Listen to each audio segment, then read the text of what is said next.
Hello, MotoAmerica fans, and I'm not sure if you realize this, but Virginia is for lovers, and Virginia is for road racing, and that's where we are this weekend at Virginia International Raceway. And as always, I'm joined by our communications manager, Paul Carruthers, on the other side. And this guy in the middle you may have seen before. He's been on our podcast a few times. He also does a lot in our broadcasts for MotoAmerica now, and he works with riders. And he's going to be racing this weekend, and it's Josh Hayes, four-time Superbike champion. 83 all-time AMA wins. He is second only to Miguel Duhamel in that category. And maybe he can get a little closer to Miguel this weekend, and that's what we're going to talk to Josh about. So, Josh, you were at Daytona. I got to tell you something. I watched Daytona again. And something shiny. And you could have won that race, Josh. Do you know that? It's the only reason I showed up. Right, right. And you know the draft better than anybody. We got to talk about that. I mean, you were positioned. Let's hear from you. What happened on that last? Well, I mean, I felt like the last lap didn't tell the story of my race. You know, right. But after a pretty solid race, I kind of knew I was in trouble. When we went through the infield, at kind of a normal pace, like a 150 minute 50 second pace. And when we got out onto the west banking, about halfway around, I think it was Sheridan, Cameron, me, and Brandon behind me. And Cameron pulled out of the draft, and about the timing that he did that, Sheridan shut it down to about half throttle because nobody wanted to lead anymore. And I wouldn't have had a problem with leading. The problem that I had was when Cameron had pulled out of the draft, I was still in Sheridan's. And so now I had Sheridan slow down, Cameron go, no, I'm not going to go past you. And then I had the wall on the right. So I was kind of boxed in, not knowing where Brandon was. And we were now going really slow on the banking. We weren't accelerating anymore. So I kind of knew I was in trouble. And we all just kind of went through the chicane in our positions as we were. And as we came out, everybody was kind of looking at one another like, okay, who's going to go? I already knew I was in a little bit of trouble. My gearing was, I think, a tooth taller than the other Yamahas, and it was kind of the way we had worked out our strategy on the weekend. I had pretty good legs on top. I've been able to pass a lot of guys and play a part at the checkered flag a lot more than I had in previous races. But I was hurting a little on acceleration, so especially, I would say, out of turn 6, second gear turns, turn 5, turn 6, the west horseshoe, and then going on to the west banking, I struggled a little bit. Coming out of the chicane, I struggled a little bit, but I had pretty good legs on top. And when they slowed it down again on the main primary banking after the chicane, and it came down to a matter of just a jump, that really played into the hands of Brandon. I think that the three Yamahas, we had really good legs, and if we had done a normal lap in the 150 pace with us drafting each other, just my feeling of how it had all played out to that point, I think it would have been a Yamaha 1, 2, 3. But everybody's kind of thinking how they want to win the race, and when they slowed it down, they kind of played into his favor a little bit. So, and I ended up being the loser in that one. You felt like, I mean, okay, I'm not going to do the math, but your birth date is April 4th, 1975. You just celebrated a birthday. I'm not going to do the math on it, but my point is, you haven't retired yet. We know that. You're not going to do, well, yeah, maybe someday you will. I mean, there's no greener pasture, you know what I mean? Like there's not retirement. No, I'm enjoying getting to do all the different things I get to do in this industry, and if I get to ride, then that's great, you know. So. Part of it though is you're arguably doing way more than you were doing when you were a factory rider for Yamaha, aren't you? I'm much busier. That life was simple. Right. You know, you train to be a motorcycle racer, and once in a while, I had to be a husband. That was the extent of my life right there. So your identity is all just wrapped up in a pretty simple package. And now, you know, I'm a husband, father, homeowner, you know, like all these other things that come into it. I'm coaching and mentoring a lot of guys, helping with logistics on other things. And there's a lot of things that people protected you from and kept the pressures away from you when you were trying to be a selfish athlete. So a lot of that stuff's changed, you know, but knowing we were doing Daytona and that it wasn't just on our bike, we were going to do it with a team of people who were relying on me to show up and be me. I got to do quite a bit of training and do some preparation, and I actually felt really good when I got to Daytona. I felt like the old me. And so even with our little infraction that happened and starting on the back of the grid, I tried to impress on the team that I wasn't too concerned. I felt like I was there to do, 57 hard laps, that I would be okay. And I never could have dreamed I would be in third place on lap 4. Yeah, that was crazy. It was a quick run through and it was so funny because as it was happening, things, it just, a lot of serendipity. Everything lined up exactly how I needed it to.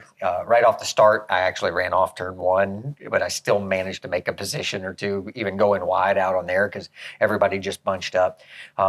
Just placed myself in the right place, and then there were no big gaps. So every time I made a move, I was immediately in the draft of another bike and able to just leapfrog and work my way through. And the only time I really got back to anything that was difficult was when I got up to 3rd, 4th, 5th. And found myself, I was transported right back to 2009. I had Cameron and Max riding really well, about a second and a half in front of us, and here I am battling with Josh Herring and Danny Eslick. And they were not interested in all in what was going on a second and a half up the road. It was dab you, right there. It was like old times. It was pretty funny. Well, this year, so, one of the things about you is you're very analytical as a rider and as a coach, obviously. So I want to talk about this whole Supersport next generation. It's a big thing to uncrack. But at Daytona, I was absolutely amazed at how kind of equal things were. And maybe we understand what happened to Josh Herring with running out of gas. I don't know if he would have won the race. But my point is we had a pretty good mix-up of makes and displacements of motorcycles in that race. And I mean, the R6 can still get it done, it seems like. I thought the parity at Daytona worked out better than I ever could have imagined it would, quite honestly. I thought, considering it was the first time anything had been run under the rules package, I couldn't believe how well they had done. There were bikes that had advantages in areas, but at some point, every bike had a place where it could be competitive and have an advantage in some way, and everything was competitive. I don't think there was a bike that wasn't. I thought that probably the one that I saw that I thought had the clearest advantage, quite honestly, was Max Engels. The 636 having a little extra capacity, but allowed all the same things that the 600s are allowed to boost them up, where they're bringing the other stuff down with the controlled ECUs. They not being able to control that with the ECU, it has a little bit of an advantage. And right. I thought on speed, especially at like Daytona, this is not taking anything away from Max, who I thought was riding really well, but the bike clearly had big speed. And for me, it was the most difficult one on the track for me to be able to get myself into a position to make a move on. I could play with all the other bikes pretty evenly, and I spent quite a bit of time. I rode with Josh. I rode with Danny quite a bit. I got to see Brandon on track, and we had not seen the GSXRs, the big GSXRs show up yet. And so this will be I got to watch it on the side of the track a little bit with Lockoff at Road Atlanta. But here will be the first time for me to kind of see it on track and see how it does. But, it's kind of unique to MotoAmerica, where they're not having those in the other championships. So it might take a little bit of time to sort that out and, for the leveling to really get proper. But, anytime you have this, where you're going to have this electronic way of leveling these motorcycles and there's adjustments, you're going to have winners and losers. There's going to be the bike to be on for a couple of weekends, and then it might get adapted or changed and not be so great for a couple of weeks, and it's going to kind of play its way out a little bit for a little while, I would imagine. Now, it seems like the position you're in is kind of cool because you get to kind of pick and choose what you want to do. I mean, yeah. You're obviously not on a full Supersport schedule, or you would have raced at Road Atlanta, so you get to pick and choose, and you've had great success here. Yeah. Did that play into it, hey, let's go do VIR, or it didn't work that way? Well, after Daytona, I mean, the Peter Strack, Jordan, Josh, RB, all the guys, the whole Squid Hunter team, we all had a really good time. I was impressed with what a great motorcycle they showed up and provided me.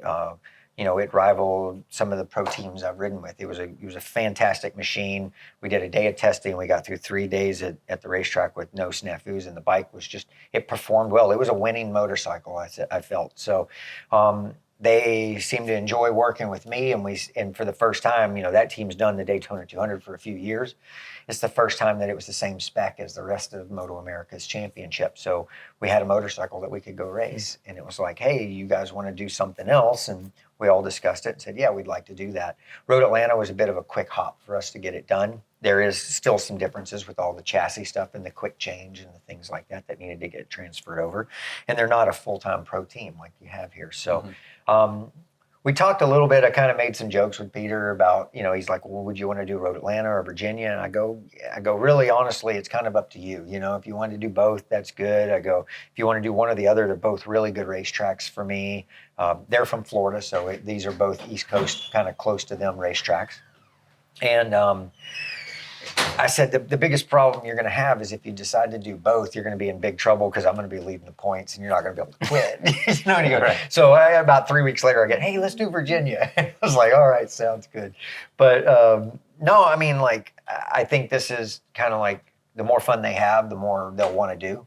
And I feel lucky, that I get to go out and race a motorcycle again. And it's fun for me because honestly, hindsight's 2020, and in my career, I had learned a lot of things and done a lot of things, but I was pretty set in my ways on a lot of those things too, where I would test a part, and if it didn't perform the way I was expecting it to, I'm like, no, I feel like I don't have time to mess with that. And now, having watched so closely at such close, from just barely outside, and listen and hear a lot of the things that go on the racetrack, I feel like there are a lot of things that I've learned in the last few years that I'm excited to get a chance to try to apply for myself and understand some of those things better. And so I feel like on a technical standpoint, I can be a better rider than I was when I was winning. So that's funny. Pro. So with all the experience and success you had, you maybe have gotten better by not doing it. Well, by listening and learning from the pros that are out there now, right? Because like how they do things different than I did it. And when you're in it the way you were in it, there's probably not a lot of listening going on, right? Well, I mean, you try to, but you don't deviate from what's working very much either. Right. Your focus is pretty narrow. And so this has been able to open my eyes up to some new ideas and allow me some time to kind of digest it and understand it and say, okay, how can I apply it and make it work? So I'm kind of enjoying that I get to grow with the technology a little bit at the same time. I get to watch some of the guys. I mean, my riding style anyway was honestly just coaching wasn't a thing when I came up racing. Right. So we learned from our peers that just what we saw on racetrack. We'd see somebody do something and go, shit, I don't know if I can do that, but I got to go try to figure it out. And we did, and you learned a lot that way. And my riding was a mix of all the people I raced against. They were my heroes. When I got to pro racing and I got on track with Miguel and Matt and Nikki and, Jamie Hacking, Aaron Yates, the Bostroms, Doug Chandler, like all of them had something that you would see and go, man, I want that in my bag of tricks. And the more of those you have, like the more tricks you got, right? So my riding was a mix of all of those guys and finding my favorite things that I saw firsthand on track those guys do and tried to keep it for myself. And now I've been doing it a little bit from the side, and honestly, as much as you can see with the eyes, my ears, I think, are probably the thing that I'm using the most. I can be listening to the guys, what they're doing with the throttle and things like that, have been a really key role in me learning some new things, and I'm excited to go out there and try to adapt those things into practice. Yeah, I was wondering if it'd be difficult to do practice what you preach kind of thing.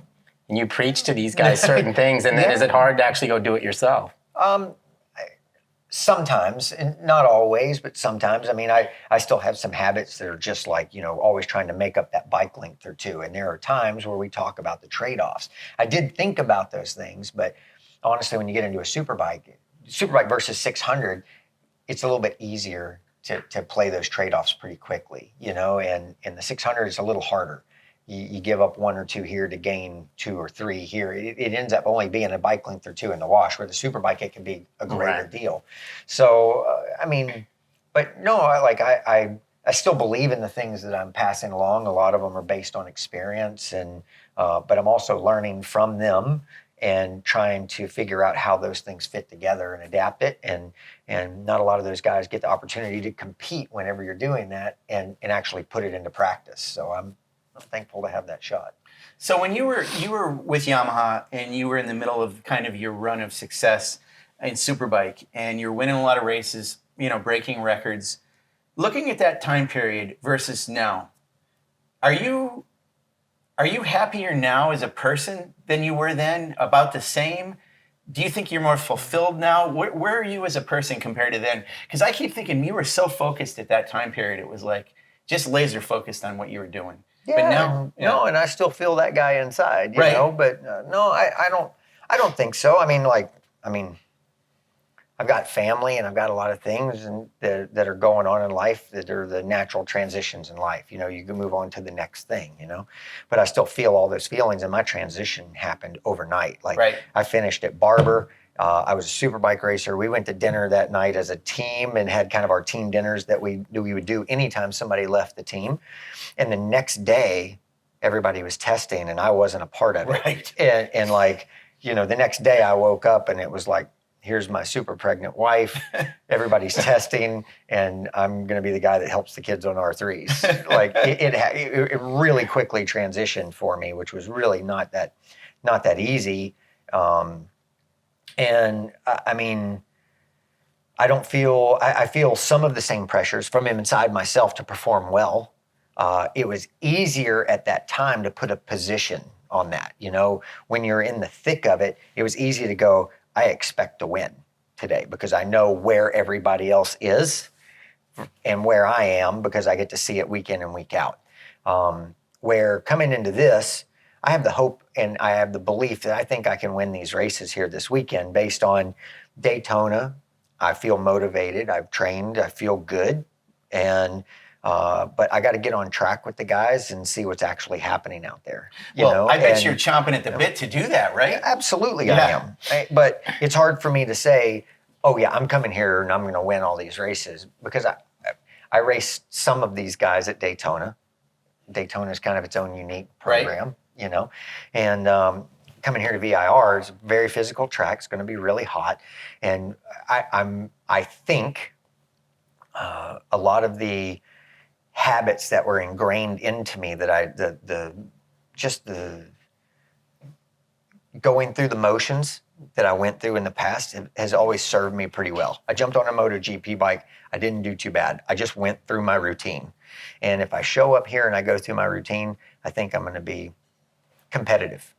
And it should put me in a position where I could possibly win. The big thing was when I looked at Road Atlanta, I really didn't see anything super impressive as far as lap times go. Right. And so if they give me a chance, it could be dangerous for them. Well, this is what I want to talk about. So VIR, Paul in his preview chronicled the fact that you've had a lot of success at VIR. You won a couple, 2 races in Supersport. I think it was your last 2 races in Supersport here. Your last Superbike race here, or Superbike race weekend.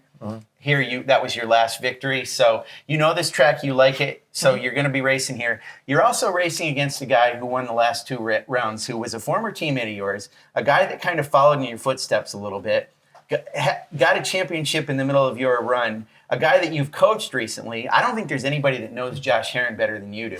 So my question to you is, what's Josh Herrin, what's that going to be like? As well as you can know Josh Herrin. Well, that's the thing. I mean, I know he's an enigma, but I totally get that. But you know him better than anybody. And I think as far as racecraft and what what you've seen of that bike, you're going to be out there in this R6. What's the plan? Well, I mean, I got to see it at Daytona, and I feel like I have a bike that's every bit competitive with it. Okay. I think that Josh is the most experienced rider in the Supersport class.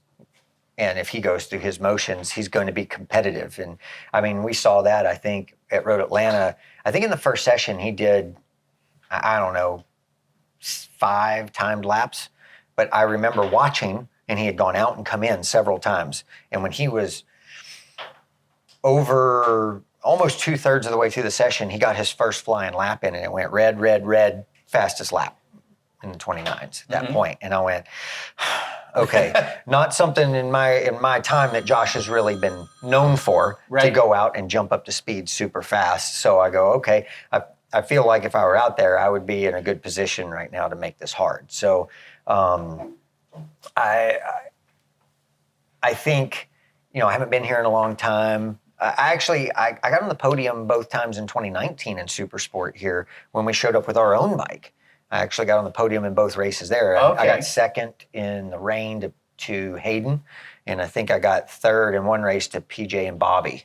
But I mean, overall, this is a pretty good racetrack for me. I am in a much better place than I was in 2019. Right. We haven't had the strain of the logistics of the motorcycle. I have a crew that's built me a great bike, and I'm confident of that. And I've gotten to ride my 600, and I got to race Daytona, and I've gotten to ride quite a bit more. I actually, after Daytona, I picked up Rocco Landers, and I spent time on my 600 on track chasing Rocco, which hasn't been easy. I did 6 days at the racetrack with him. So I have actually gotten quite a bit of riding in at a pretty good pace. And one of the hardest things that I found was I do a lot of coaching on Dunlop Q4s on my stock R1, and I can go pretty darn fast on those things. But whenever I would jump back on a race bike, like when I got to ride the Attack Superbike, I struggled a bit with how much grip you have in the front and how much you can load the front tire and get away with. And it was really hard to make myself go there, not being practiced at it because I haven't ridden a Superbike in anger in a long time. So that's been the hardest thing. So if I can make that transition pretty quickly, I feel like I can be competitive quickly here at VIR. So here's something that I'll readily admit to you guys, and I'll admit it to the fans watching this and listening. Big admission here. Yeah, big. I'm going to follow my sword. I mean, I look at I had cereal for breakfast. Yeah, Confession. I don't eat breakfast. But, no, so we look at we have records. We look at what the fastest lap times are in each class going into a round. And I continually see in Supersport, it's Garrett Gerloff, JD Beach, 2017. And I'm like, we now have 750s and a 955 in Supersport. Why are those records? You've neutered those motorcycles, though. Well, that's they are not full blown. Well, I get it, but I mean, what's going on with your bike compared to like Garrett Gerloff's time period? I don't know. I was kind of focused on my Superbike at the time. Right. But those two guys were pushing each other at a world-class level. Right. You know, and there is a huge transition in level of let me not say level, but the number of experienced guys in each class, right? Like there was a time where there was like a mass exodus, and then there was like myself, Roger, and Larry Pegram were the three old school guys that were left here. Everyone else came from when we did our Rookies Cup here. You know, you look at Gagne and Gerloff and JD and in that crew, and then you look at Sean and Richie, and they didn't get to see like the transition was kind of like slow and muddy for a lot of years, and then there was like this cliff and a new transition into a new group, and technology changed at the same time with tires and things like that. So the transition, I don't know like where the lap times necessarily go to and come from, but they have. Given enough time, we did get to see Supersport. Yes. Sean and Richie get in there and finally get to some lap record pace and some stuff like that. But Sean got a year of Bobby or so did Richie. They got a year of like Bobby and Hayden Gillum and some other experienced guys who had gotten to ride with my crew and my group before that of experienced guys, a larger pool of experience. And so they find their way a little bit more quickly, But I think that you ride up to your competition. Yeah. And if there's not a couple of you pushing each other, then everybody's going to settle in and get comfortable where they are. Right. And so they really have to start taking some risk and chances and going, okay, I'm going to figure out how to get there, hell or high water. This is interesting because Josh once told me, he talks about the wing nut behind the handlebars as one of the adjustments you can make. I said it's the most adjustable thing on the bike is the wing nut behind the handlebars. And the question I had was I was more asking about what I'm trying to understand about the performance of the motorcycle. And even we can focus on the R6. I didn't know if there was something in MotoAmerica's rules that are preventing the times from being what they were in 2017. You went right to the rider, which is a fair assessment. I didn't think of that, but I mean, is there something? It's usually what it is. Right, but I didn't know if there's something with maybe what our rules are. I don't think technology has gone backwards. Well, I wouldn't think so, but, I didn't know. I don't think so. I think that, there were a couple of years there, I think, where the Supersport bikes were allowed some things that made them pretty fast. Right. I was pretty focused on Superbike, Right. so I wasn't paying a lot of attention to it. But there were some things, and the Graves crew were pretty adamant of taking care of all the things. They still had a lot of help from Yamaha, a lot of support to be able to make that program happen, and they stretched those bikes hard, as do M4. Right. And but I mean, the big thing I see right now is the turnover in the youth in the class, and the guys coming up. I'm also unpopularly not a believer that like Junior Cup is a very good building point jumping into Supersport. I'm seeing a lot of people having difficult time whenever they go to Supersport from that. I don't think that today's Junior Cup bikes are teaching fantastic habits of what it takes to be successful on higher end motorcycles. Twins Cup is growing pretty big. Stock 1000 is growing pretty big, and it is a better, I think, learning way to get there. Now, I'm a lover and believer in middleweight racing. Right. So I'm a strong believer in Supersport, and the technology that was there was at near the highest level, near the 1000s and the Superbikes for a lot of years, and so I like and want to see a lot of depth in the Supersport class. And it's probably my favorite class to ride. I wanted to be in Superbikes because that's where the fast guys were, Right. and I wanted to race the fastest guys in the world. But I probably for the pure, like, Supersport racing is pure racing to me, and I really enjoy being a part of that. Well, let's think about this. So, and I know you bleed blue. You're Yamaha blue, so I understand where you're going to come from. But I want to compare two things. You raced at one time a Honda Formula Extreme bike, which was, for all intents and purposes, a mini superbike. Yep. Was that bike still, performance-wise, a little bit of a step above the R6 Supersport bike now? Can you even remember that? No, man, we went so fast on those things.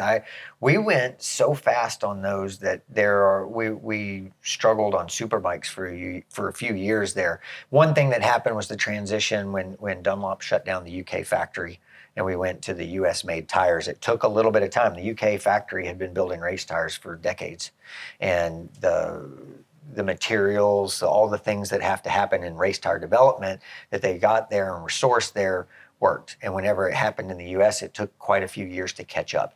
Now, the US tires have gotten incredibly good, I think, personally. I know they are different than like the Dunlops that are running Moto 2, but they definitely have some very good strong points. We were able to see lap record pace at the end of races with our tires. The consistency of the tire has been fantastic. And it took a little bit of time for them to grow and get there. So now we're seeing Superbikes breaking track records again and things like that because we're finally getting to that point. But it took a long time for Cameron to catch up to where I got to, I want to say in 2012 at MotoAmerica, on the UK rears, front end rears. Man, I believe I've gotten to the 10s, maybe the 9s at that racetrack a long time ago. And I know that the technology has gotten better in the machines up to that point. The track hasn't deteriorated too much. So I think it took a little bit of time for that tire technology to catch up. And then along with that, the electronics are kind of coming along with it. So I think one thing is the bikes are getting so complicated. With all the electronics that are involved, I feel like it is very easy for even at the top level teams for the focus to get to be so much on electronics and traction control and all these other rider aids available that the chassis gets kind of left to the side from time to time. Right.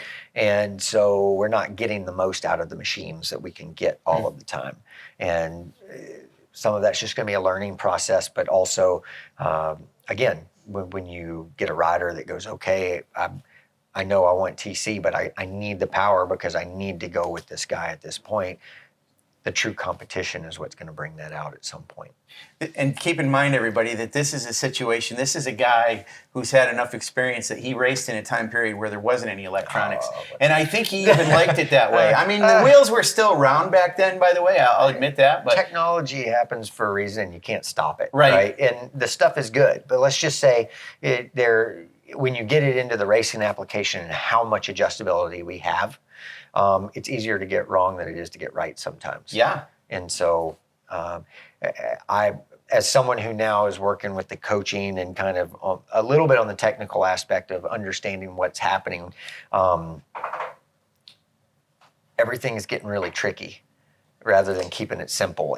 And as much as people talk about wanting it simple, they love it tricky. They love having the new technology and all these cool little parts and gadgets that are sometimes unnecessary, I think. For a long time, like a kid that was coming up and was fast would jump on a Supersport bike and just ride it. Just ride the crap out of it. And some of those guys, when they would go to Superbike, they would fail because the stuff got too tricky. So now there's the potential, I think, as what you're kind of saying is you could go down the wrong rabbit hole as a kid now on a Supersport bike because you're not just able to just go ride it. You have to think about different things like electronics and it doesn't just fall on the rider.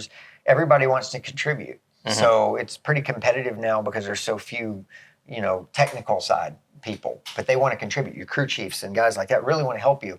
And they have, I think a little bit of it, sometimes it gets forgotten that I don't need the best bike on the track. I just need a good one to show what I can do. But if I don't ride the same bike 2 or 3 times in a row, how can I ever figure out how to get the most out of it? Like, even I'm not good enough to go out and ride one bike one time and go, okay, nobody can go faster than that. You got to give me a little time to work into things and get there. And everybody's so quick to go, oh, I feel this. Oh, let's fix that. Rather than go, okay, is this a problem I need to fix or do you need a few more laps? And the guy's got to be confident enough to go, okay, yeah, give me a little more time. Let me see if I can figure this out. It's like repaving the track instead of just riding around the bump. A little bit, it's there's a healthy mix of all of those things, but the complication basically, I think, is part of what can be stunting and holding things back. I think the technology is good. It's figuring out how to get the most out of it and being pushed and driven by the right factors around you, So we'll get there. We're running out of time, but I want to touch on this since you talked about electronics. I want to bring it into Moto2 for a minute and just ask a couple questions. I want to get your feeling about Cameron Beaubier and also Sean Dillon Kelly. Sorry, lost my mind for a minute. And Joe's doing great, but I'm just talking about, you mentioned about 600. So I thought, okay, and I think a lot of people felt this. Sean Dillon Kelly went from Supersport into Moto2, fairly comparable a little bit. I mean, no traction control to worry about. Cameron kind of had to unlearn all the electronics that we were just talking about. I thought that Sean might go in there and start off maybe doing a little bit better.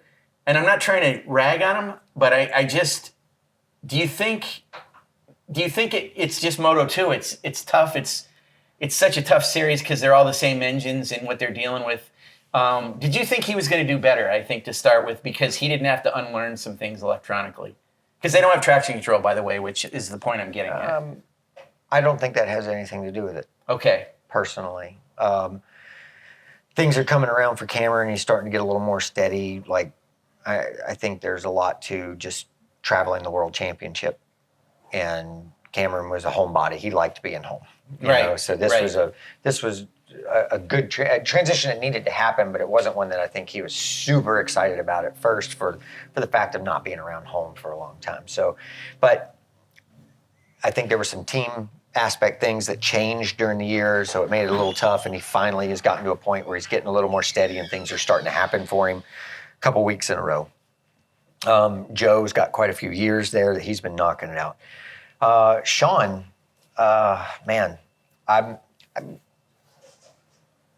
I have a lot of belief in Sean. I'm a fan of Sean. Yeah. And I think he is better than what we're seeing right now. I don't know the hows or whys we got there. I watched pretty close for quite a bit. I know that he went over there early. He had a Moto2 bike that he just rode at track days. He went with one guy and he just went and rode at track days. And when he showed up at his first official test, which was their last test in Jerez at the end of the year, he was like P9. He was in the top 10. He was well in front of Cameron and was actually riding really well. And from what I have seen, I don't know the hows or whys, but progressively every weekend has been worse. He's going in the wrong direction. And I don't think it's because Sean's not a good motorcycle racer. Right. I don't think it's because he can't adapt to a Moto2 bike. Right. I don't know enough about what's going on around him to understand what's happening. But I'm upset, not at Sean. at what I'm seeing because I think he's better than that. And I felt the same way about Cameron last year. I know how good Cameron is, and so seeing him struggle and run around outside of the top 20 wasn't exactly how I pictured it. That's not the Cameron Beaubier I know, and I don't think that that's Sean either. I think Sean is better than that, and he can be competitive, but there are so many things that have to go right, and then it is easy to get beaten down when you're 0.8 off and you're outside of the top 15 because in our paddock with the depth that we have, 0.8 off is you're not going to be outside the top 5. Exactly. It's just not going to happen. Yeah. So. Oh, it's very ultra competitive, no doubt. We got to end. Okay, so we're going to wrap it up here. So we're at VIR this weekend. Obviously, Josh Hayes is going to be out on the track racing in Supersport. There's 2 races.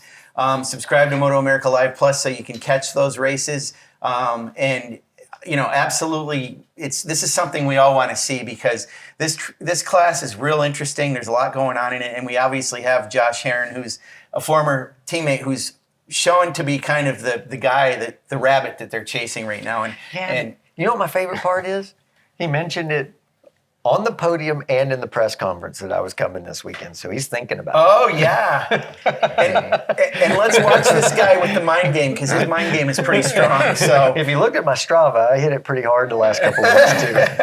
And he's rocking this hairdo now. It's looking pretty good. He's looking like a serious racer. I tell again. my guys plan for success. So absolutely, shave it up, clean it up, be ready to win. And listen, if there's a chance, and there may be, I mean, you'll see Josh. He does some stuff with Robbie Floyd. I don't know if you're doing usually coffee talk. time. So that'll be this weekend too. So on top of everything else Josh is doing, you'll see him on some other parts if you're on MotoAmerica Live Plus, and please subscribe again. Thanks everybody, and it's great to have Josh. Thank you, Josh. Thanks, Josh. Thanks, Paul.